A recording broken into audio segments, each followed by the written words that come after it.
There are lots of Conservative politicians who aren't very happy at the moment. One in particular isn't very happy currently, and it's not just because she lost her seat at the last general election. And it's Liz Truss. And of course, she may also be very unhappy by the fact that she's become an international laughingstock, having been compared to a lettuce by the Daily Star in terms of when she was going to resign, which was a competition that she, of course, lost, which became a global sensation during the Liz Truss political crises, because there are multiple Liz Truss crises to deal with when it comes to her time as Prime Minister. But regardless, she's especially unhappy right now for one very specific reason. It's because Keir Starmer, during the general election campaign, kept saying that she crashed the economy when she was Prime Minister. She's so upset by Keir Starmer saying this, she has sent a cease and desist letter. Former Prime Minister's lawyers suggest comments contributed to her losing her seat in the July general election, and she also says that it has harmed her reputation, as if her reputation wasn't already in tatters, given that, first of all, loads of people were at the sharp end of the economic turmoil that was created when she was in government, who hated her regardless of whether or not Keir Starmer says that she crashed the economy or not. And second of all, she's also got a really poor reputation because she's the lady who kept saying pork markets and doing weird stuff like going to have negotiations with Sergei Lavrov and trying to claim that the Voronezh and Rostov oblasts were territories of Ukraine. She's an incredibly embarrassing person whose reputation is already in the floor, and Keir Starmer making some comments during the general election campaign were in no way a massive contributor to her low approval rating. When she was Prime Minister, her approval rating was literally lower than Vladimir Putin, and that was after the invasion of Ukraine.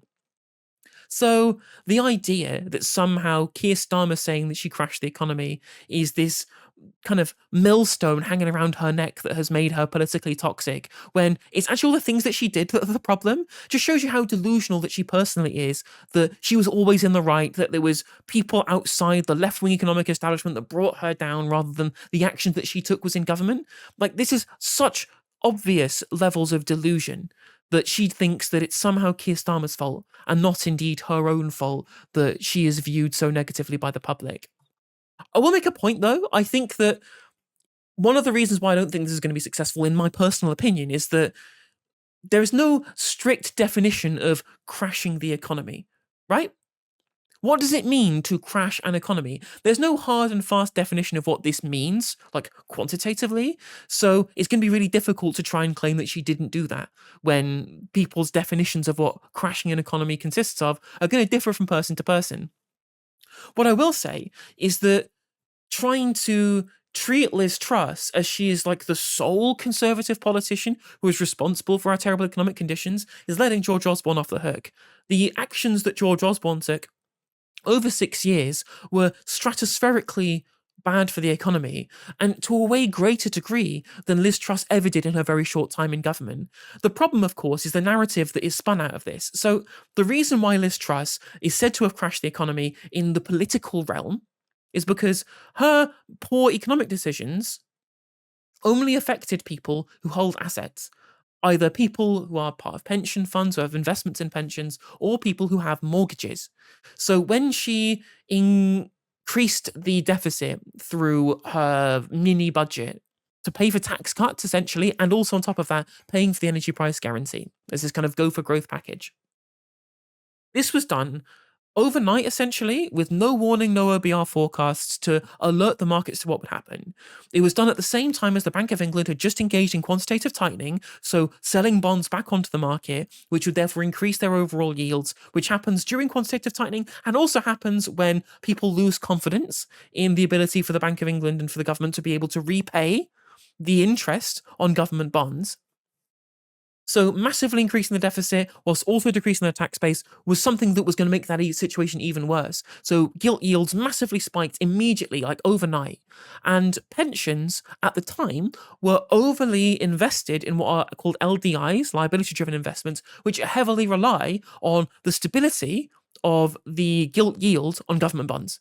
So that happening overnight with no warning, so they didn't have any time to be able to change their position, led to margin calls on lots of these pension funds, which made them almost crash overnight. So the Bank of England had to emergency reverse quantitative tightening and buy these bonds off of these pension funds to stop them collapsing, to protect the pensions of ordinary people out there. Loads of people lost pension value, loads of people lost housing value, loads of people see their mortgage jump overnight due to all of the failures of the mini budget. Is this crashing the economy? I don't know.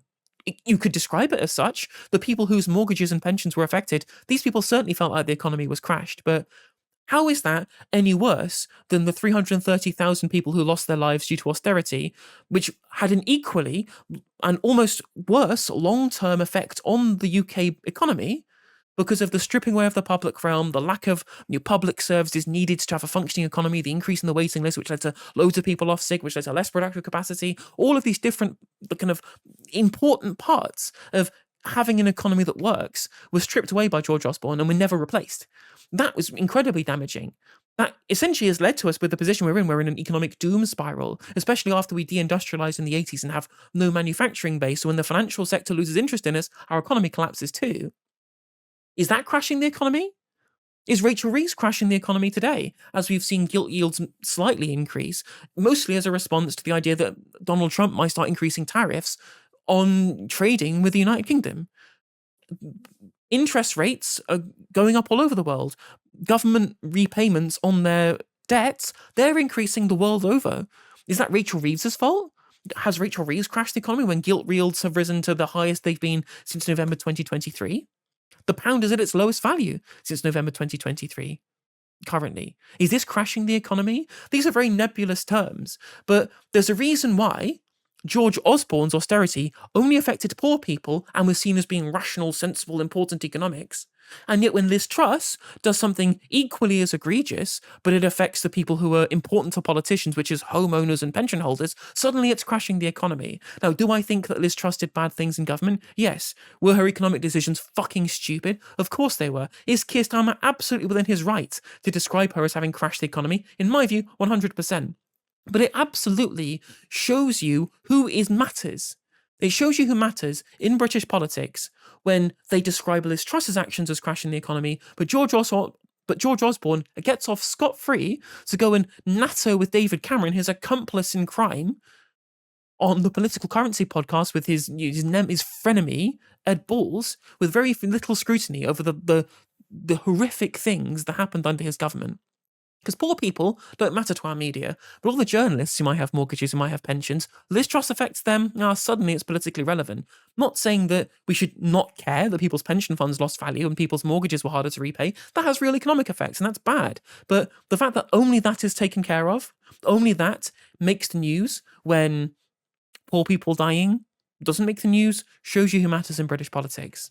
Hey there, if you enjoyed the video, make sure that you like and leave a comment. That helps the video out in the algorithm. If you subscribe and ring the bell, it'll let you know when I go live. I stream every day on YouTube and Twitch. You can also follow all of my socials down in the description. And if you want to support me in a more financial manner, there's a join button for membership. It's just 99p to be a member on YouTube, as well as a Patreon, and there's some merch there as well. And hopefully I'll catch you on the next video. Take care.